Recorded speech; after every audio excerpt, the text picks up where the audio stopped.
Hello all students. आज हम BCom fourth semester की कैपिटल गेन के एग्जाम्शंस पढ़ेंगे। काफ़ी दिनों बाद आपकी वीडियो अपलोड हो रही है, लेकिन ये बहुत इम्पोर्टेंट क्लास है आप सभी के लिए, क्योंकि जब तक आप इनको नहीं समझोगे तब तक आप क्वेश्चंस कैपिटल गेन के नहीं लगा पाओगे। अब आपकी डेट शीट भी आ चुकी है।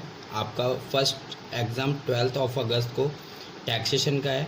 तो आप इस वीडियो को, जो मैं अब आपको समझाने वाला हूँ, इस वीडियो को आप 1 से 2 बार ज़रूर देखें, जिससे कि आपके ये एग्जाम्शंस जो हैं ये आपके क्लियर कट आपको समझ आए। जैसे ही हम इसकी वीडियो अपलोड करेंगे उसके दिन बाद हम इसके क्वेश्चंस करेंगे, जिससे कि आपको और अच्छे से कॉन्सेप्ट क्लियर हो जाएंगे।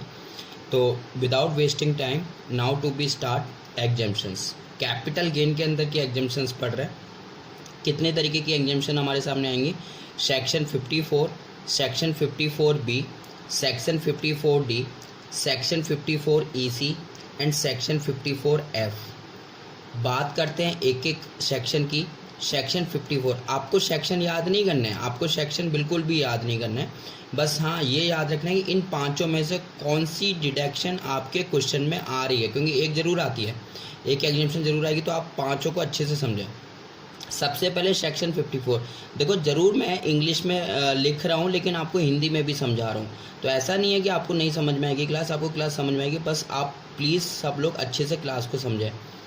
अब देखिए, assets transferred, capital assets transferred. Section 54 की क्या कंडीशन है कि हमारी long term residential house property transfer होनी चाहिए। यानी कि हमें क्या करना है, सेक्शन 54 अगर हमें लेना है तो उसके लिए हमें कोई निवासी मकान, हिंदी बता रहा हूँ, निवासी मकान हमें बेचना है, और वो भी लॉन्ग टर्म एक निवासी मकान बेचना होगा, तब हमें सेक्शन 54 मिलेगा। तो पहली कंडीशन ये है कि रेजिडेंशियल हाउस प्रॉपर्टी यानी कि निवासी मकान आपको बेचना है। अब किस किस के लिए सेक्शन 54 अवेलेबल है? इंडिविजुअल और HUF, यानी कि हिंदू अविभाजित परिवार और जो तुम्हारा वो व्यक्ति होता है, उनके लिए ये मान्य रहेगा सेक्शन 54। तो पहली कंडीशन है कि निवासी और आपका HUF, हिंदू अनडिवाइडेड फैमिली, उनके लिए इम्पोर्टेंट है। और साथ ही साथ आप निवासी मकान को बेचोगे, और उससे भी लॉन्ग टर्म, शॉर्ट टर्म नहीं, लॉन्ग टर्म निवासी मकान होना चाहिए। अच्छा, आपने बेच दिया, चलो। इसके बाद अब आपको अपना पैसा इन्वेस्ट करना है, यानी कि बेचने से जो आपको पैसा मिला है, अगर आपने उससे कोई एक नया निवासी मकान खरीद लिया है। कंडीशन समझो, पहले तो आप long term residential house property को बेचो, उसके बाद एक और नई रेजिडेंशियल हाउस प्रॉपर्टी खरीद लो। तो मतलब पुरानी रेजिडेंशियल हाउस प्रॉपर्टी बेची, आपने एक नई रेजिडेंशियल हाउस प्रॉपर्टी खरीद ली। अच्छा, कितने टाइम लिमिट के अंदर अगर आपको खरीदनी है, अगर आपको सेक्शन 54 की छूट लेनी है, तो टाइम पीरियड याद रखिएगा। अगर आपने नई खरीदी है, बनी हुई निवासी मकान खरीदा है, तो वो 1 साल के अंदर अंदर खरीद लो। मतलब जिस दिन आपने long term residential house property बेची है, उस डेट से 1 साल के अंदर अंदर आपको खरीद लेनी है। और अगर आप बनवा रहे हो, अगर आप कंस्ट्रक्ट करा रहे हो, तो आपका वो 2 साल तक हो जाना चाहिए।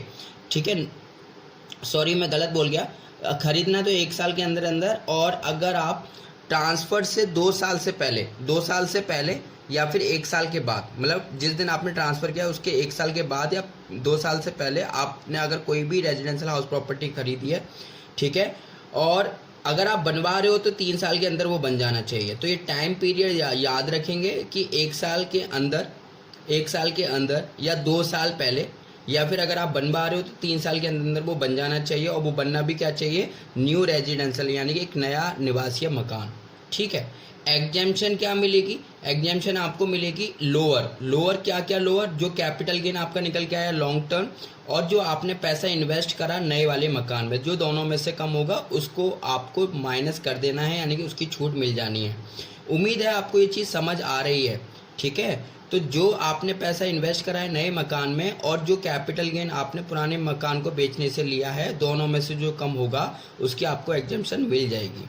ओके, अभी देखिए, इसका इतना ज़्यादा स्टैंडर्ड आपके कोई क्वेश्चंस नहीं आते, तो आप इसको रहने दें, बस आप यहाँ तक समझे कि कैसे छूट मिलती है। ठीक है, अब बात करते हैं सेक्शन 54B की। सेक्शन 54B किसके लिए है? ये पूरा का पूरा एग्रीकल्चर लैंड। एग्रीकल्चर लैंड का मतलब है कृषि भूमि से है, और कृषि भूमि कौन सी वाली है? शहरी।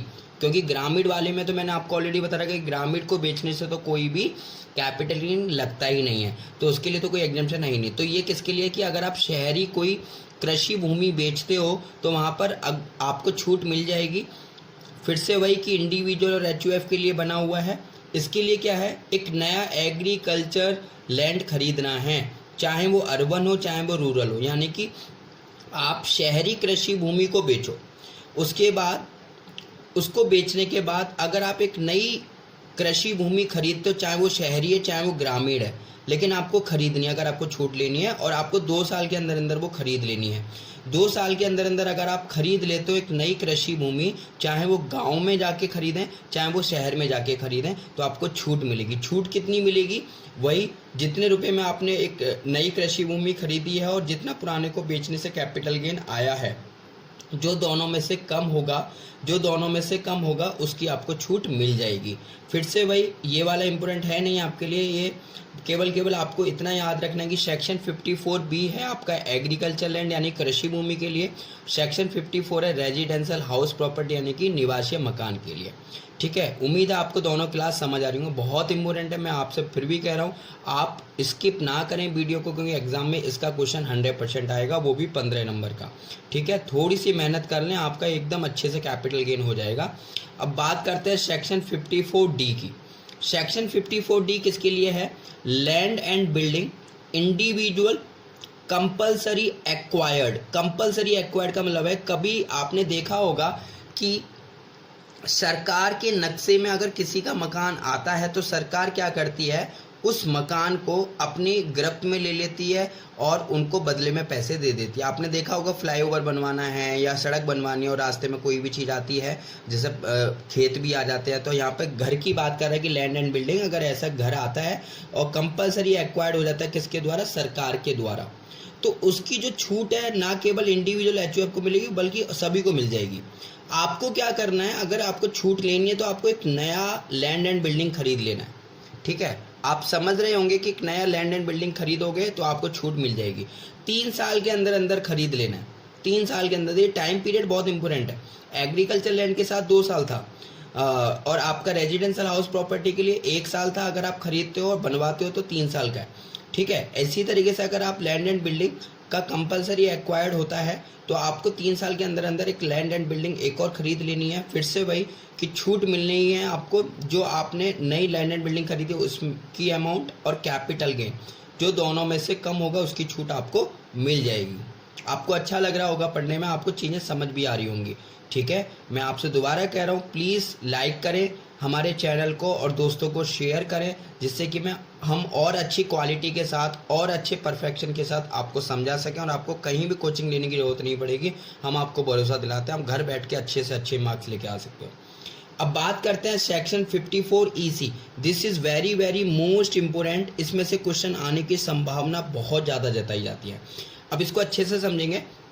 ये लॉन्ग टर्म है, लैंड एंड बिल्डिंग। आप केवल लैंड एंड बिल्डिंग को बेचोगे और उससे भी लॉन्ग टर्म अराइज होगा, long term capital gain, short term नहीं। लैंड एंड बिल्डिंग को बेचोगे, जैसे कि सेक्शन 54 में भी लॉन्ग टर्म था, लेकिन यहाँ पे रेजिडेंशियल हाउस प्रॉपर्टी मतलब आपके घर के लिए, लेकिन यहाँ पे लैंड एंड बिल्डिंग सिंपली है। हाँ, तो अब इसके SEC की बात करेंगे तो ये जो 54EC है तो यहाँ पर सब SEC के लिए अलाउ है। यहाँ पर भी 54D सभी के लिए था, लेकिन 54B इंडिविजुअल HUF के लिए था। अब बात करते हैं कि इन्वेस्ट कहाँ करना है। इन्वेस्ट आपको स्पेसिफाइड बॉन्ड में करना है। ये बात हमने अभी बताई थी कि स्पेसिफाइड बॉन्ड में करना है। ठीक है, 6 महीने के अंदर अंदर हो जाना चाहिए। ठीक है, ट्रांसफ़र डेट से, मतलब जब हमने लैंड एंड बिल्डिंग को ट्रांसफ़र किया उसके 6 महीने के अंदर अंदर। मैं बार बार इसलिए समझा रहा हूँ बिकॉज ये बहुत ज़्यादा इंपॉर्टेंट है। और बात अगर इसकी एग्जाम्पशन की करेंगे तो एग्जाम्पशन कितना होता है, जो पैसा हमने इन्वेस्ट करा है अपने बॉन्ड में 6 महीने के अंदर अंदर और जो कैपिटल गेन हमारा निकला है लैंड एंड बिल्डिंग को बेच के, दोनों में से जो कम होगा उसको लेना है, लेकिन कम वाली अमाउंट 50 लाख से ज़्यादा की नहीं होनी चाहिए। तो ये बहुत इंपॉर्टेंट है। इसके क्वेश्चंस मैं आपको कराऊंगा, वहाँ से भी आपको ये चीज़ समझ में आ जाएगी। अब एक लास्ट है सेक्शन 54F। ये भी बहुत ज़्यादा इंपॉर्टेंट है एग्जाम पॉइंट ऑफ व्यू से, तो इसको भी आप समझें। यहाँ बोला जा रहा है any long term capital assets except residential house property. Residential house property के लिए तो आपका ऑलरेडी सेक्शन 54 है, रिहायशी मकान जो रहने के लिए होता है, तो सेक्शन 54 तो उसी के लिए है। लेकिन 54F कह रहा है कोई अलग से कोई भी हमारा any long term capital assets हो सकता है किसी भी चीज़ को बेचकर, लेकिन होना चाहिए लॉन्ग टर्म, ठीक है। और उसके लिए एसएससी जो रहेगा वो इंडिविजुअल एचयूएफ कोई भी रह सकता है। और यहाँ पर आपको क्या करना पड़ेगा, एक नई रेजिडेंशियल हाउस प्रॉपर्टी खरीदनी है। तो मतलब सेक्शन 54 में कह रहा है कि कोई भी आप लॉन्ग टर्म कैपिटल एसेट्स बेचो, आप रेजिडेंशियल हाउस प्रॉपर्टी खरीद लो, हम आपको छूट दे देंगे। यहाँ बोल रहा था रेजिडेंशियल हाउस प्रॉपर्टी ही बेचोगे, रेजिडेंशियल हाउस प्रॉपर्टी ही खरीदोगे। तो देखो दोनों में अंतर है, यहाँ पर इन्वेस्ट दोनों जगह सेम करा जा रहा है, लेकिन यहाँ पे लॉन्ग टर्म केवल रेजिडेंशियल के लिए है, लेकिन यहाँ पर जो है यहाँ पर आप कोई भी एसेट्स को बेचकर लॉन्ग टर्म ले सकते हो, ठीक है। टाइम लिमिट सेम आपकी सेक्शन 54 की तरह है। सेक्शन 54 क्या कहता है आपसे कि आपको 1 साल के अंदर अंदर या तो नया बना हुआ मकान ले लेना है, और अगर आप बनवा रहे हो तो 3 साल के अंदर अंदर बना हुआ हो जाना चाहिए, ठीक है। लेकिन यहाँ पर सेक्शन 54 में आपको जो एग्जेम्पशन मिलती थी इन्वेस्ट मनी और कैपिटल गेन, जो दोनों में से कम होता था उसकी छूट मिलती थी।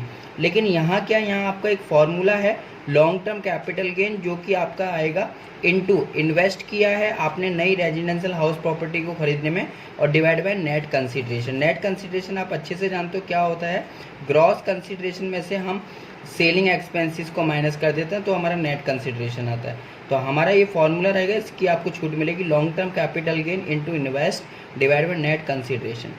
देखिए मैं आपको दोबारा बता देता हूँ कि section number 54F, section number 54EC और सेक्शन नंबर 54, इन तीनों में से ही क्वेश्चन बनने के चांसेस सबसे ज़्यादा रहते हैं। तो आपको अगर कम समझ आ रहा है तो आप प्लीज़ पॉज करें वीडियो को और अच्छे से इसको पहले लिख लें, उसके बाद दोबारा समझने की कोशिश करें, आपको ज़रूर समझ में आएगा। Thank you so much. लेकिन एक बात का ध्यान रखेंगे कि नेक्स्ट क्लास आपके लिए इतनी ज़्यादा इम्पोर्टेंट है बिकॉज इन्हीं से रिलेटेड अब आपके शॉर्ट क्वेश्चंस हैं, और अगली वाली क्लास में हम पूरे शॉर्ट क्वेश्चंस आपके कंप्लीट कर देंगे विदिन 10 to 15 मिनट्स के अंदर अंदर। तो ऐसी हमारी क्लास से जुड़े रहिए, जिससे कि आपका एग्ज़ाम से पहले जो हमने श्योरिटी ली है कि हम आपका टेक्स्ट का एग्ज़ाम बिगड़ने नहीं देंगे, बस आपको क्या करना है, सही टाइम पे वीडियो देखनी है। Thank you so much.